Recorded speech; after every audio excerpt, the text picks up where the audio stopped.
Caros amigos do Sagrado Coração de Jesus, louvado seja nosso Jesus Cristo.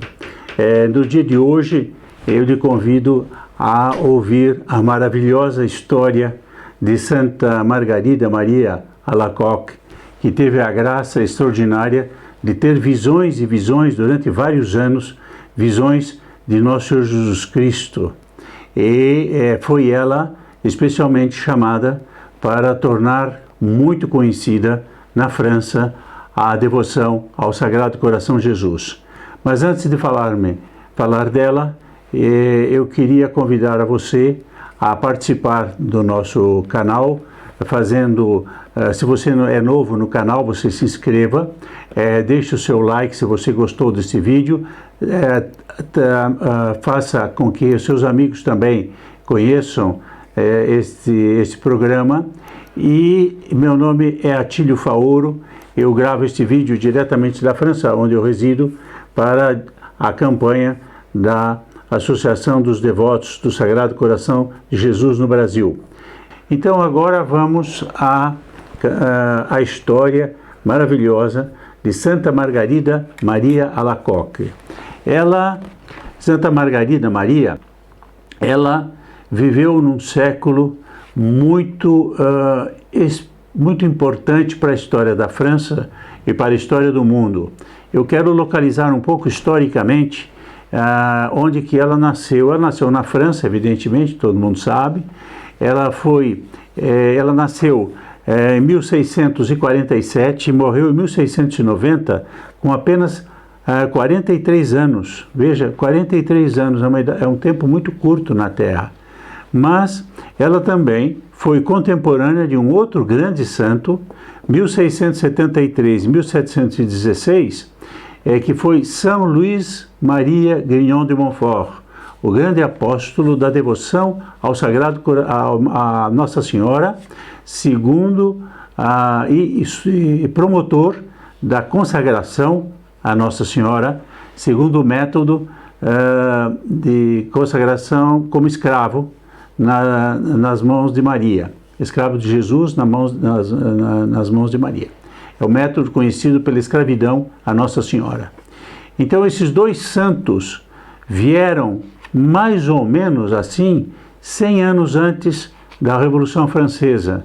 E vários historiadores comentam, inclusive o professor Plínio Correia de Oliveira tem um artigo em que ele comenta isso, essas duas intervenções, esses dois santos que Deus mandou para a França, naquele século, onde havia muitos germes da Revolução Francesa, foi uma tentativa de Deus para extirpar a Revolução Francesa.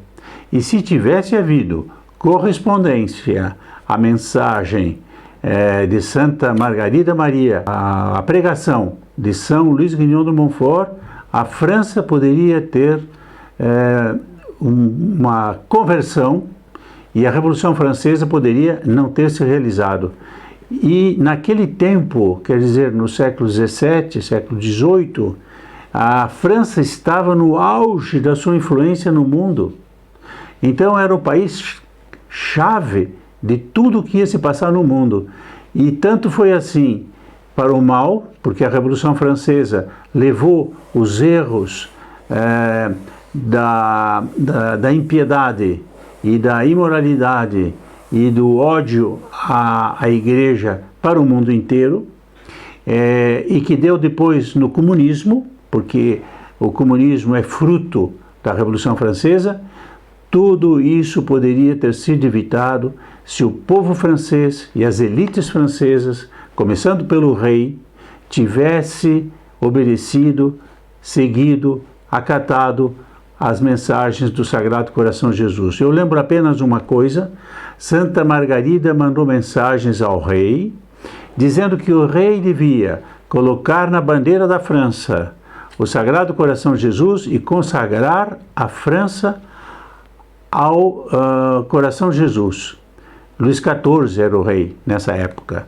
Ora, ele não fez isto. Quando chegou o sucessor dele, que foi Luís XVI, que foi decapitado pela Revolução, já preso na prisão em Paris, na prisão do Templo, a famosa prisão do Templo em Paris, que ainda existe, ele fez lá uma renovação precária, provisória, condicional, dizendo que se ele fosse libertado e voltasse a ser rei, ele faria a consagração solene da França, mas já era tarde, a hora de Deus já tinha passado.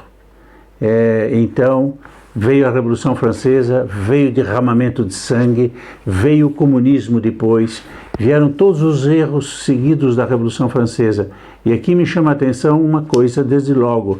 Qual é a lição desse episódio? É que nós todos temos que corresponder à graça de Deus. Um povo inteiro foi chamado, o rei foi chamado, mas o povo inteiro foi chamado, os católicos foram chamados a abandonar aquela vida que eles tinham de frivolidade, de falta de amor de Deus.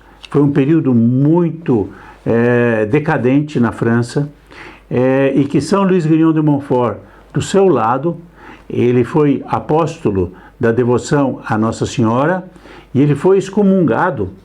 A vida dele é incrível.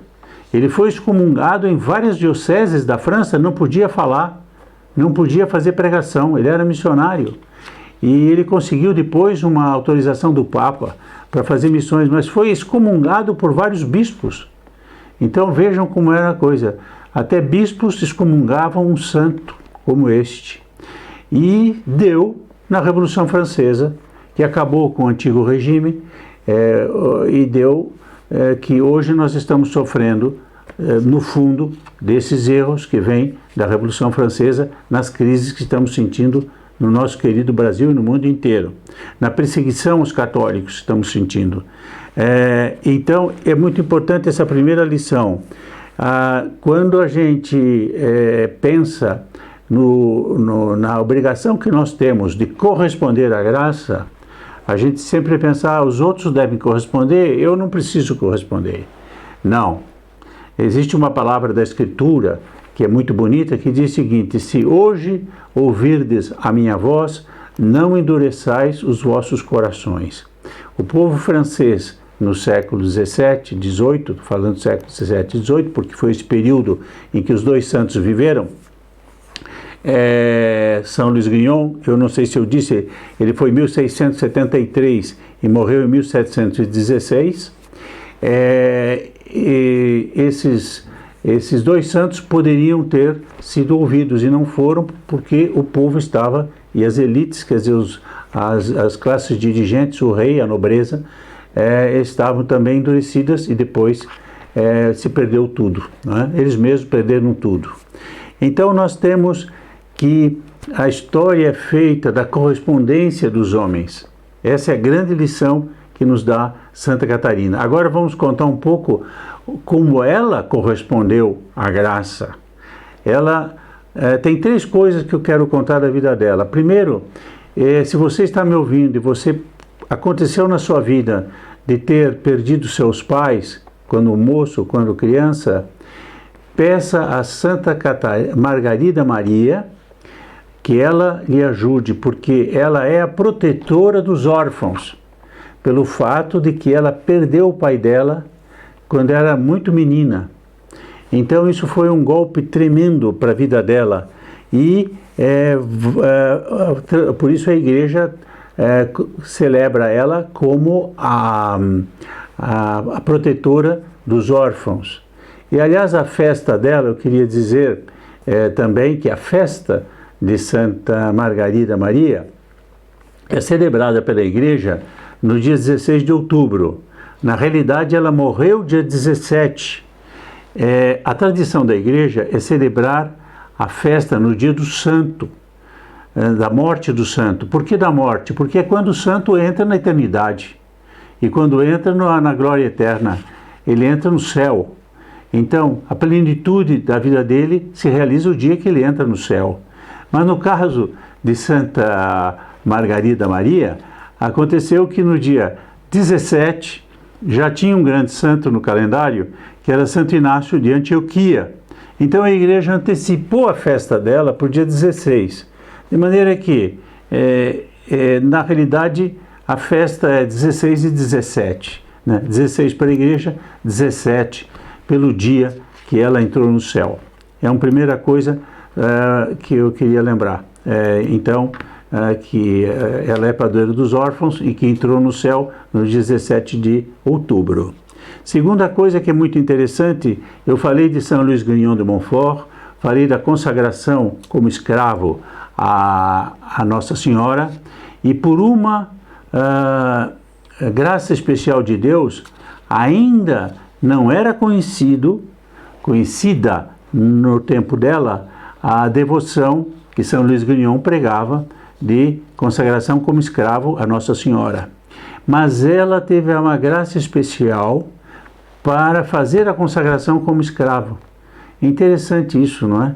Quer dizer, a gente vê como Deus estava selecionando essa alma e aproximando ela de Nossa Senhora e colocando ela nas mãos de Nossa Senhora. E aqui, mais uma vez, a devoção ao Sagrado Coração de Jesus é uma devoção que não se entende sem a devoção ao Imaculado Coração de Maria. Quem tem a Deus por pai, tem Maria por mãe. Isso é São Luís Grignion que diz: quem tem Maria por mãe, tem a Deus por pai, tem Jesus por pai. Então, nós não podemos esquecer que as duas devoções estão unidas. E São João Eudes, o grande São João Eudes, que tratou largamente da devoção aos dois corações, Sagrado Coração de Jesus, Imaculado Coração de Maria, ele diz que praticamente não existe dois corações. Um é o coração de Jesus, divino, outro é o Imaculado Coração de Maria, que não tem o aspecto divino, ela não é deusa, mas ela é tão unida a nosso Senhor Jesus Cristo, que é um só coração. E aqui está uma lição para nós também. Por que não pedirmos a Nossa Senhora que nos una ao coração de Jesus, como ela foi unida ao Sagrado Coração de Jesus? Não há uma graça maior do que pedir que ela nos una. E se você não é consagrado também a Nossa Senhora, segundo São Luís Grignion, procure aproximar-se de Nossa Senhora. Vamos nos agarrar em Nossa Senhora. Nossa Senhora vai nos levar ao coração de Jesus. E segunda coisa que eu queria contar da vida dela é que ela foi muito fraca de temperamento, de vontade. E ela, apesar disto, ela pediu a Nosso Senhor para tomar conta dela. E Nosso Senhor fortificou a vontade dela. Porque, infelizmente, a nossa vontade é muito fraca. Nós quantos propósitos temos e que caem pela estrada, né? A vida está cheia, a nossa vida, a minha vida, a vida de você que está me ouvindo, a vida de todos nós católicos, é cheia de bons propósitos e depois não conseguimos garantir esses bons propósitos. Por quê? Porque a vontade é fraca. A carne é fraca, como diz São Paulo. O espírito está pronto, mas a carne está fraca. Então, Santa Margarida ofereceu-se a Nosso Senhor Jesus Cristo e Nosso Senhor Jesus Cristo disse o seguinte: eu vou te dar a fidelidade na vontade, de tal maneira que, segundo os biógrafos, sobretudo o padre Croizet, que conta muito bem a história e a vida espiritual de Santa Margarida Maria, ela foi tão fiel na vontade dela, pessoal, de seguir a vontade de Deus, que não se tinha impressão de que ela tinha o pecado original. A mancha do pecado original praticamente não existia. Uma alma pura, que faz lembrar a Santa Teresinha do Menino Jesus, que se disse dela que ela nunca tinha cometido um pecado mortal, mesmo venial. Quer dizer, aqui existe uma outra graça, quer dizer, são almas puras. Estão exemplos para nós seguirmos de almas que querem unir-se a Nosso Senhor Jesus Cristo, querem a santidade e se entregam à sua vontade, a fazer a vontade de Deus. Este é o meu comentário a fazer a respeito de Santa Margarida Maria, e eu termino pedindo que ela interceda por nós todos e para que a devoção ao Sagrado Coração de Jesus, a devoção ao Imaculado Coração de Maria, tomem conta do Brasil e o fogo do amor divino que está nessas devoções seja o verdadeiro fogo das almas católicas no Brasil. Eu me despeço então, até o próximo vídeo, e se você gostou do vídeo, deixe o seu like, passe para os amigos, para que a devoção ao Sagrado Coração de Jesus seja sempre, sempre mais conhecida e o Sagrado Coração de Jesus abençoe o nosso querido Brasil. Até a próxima vez.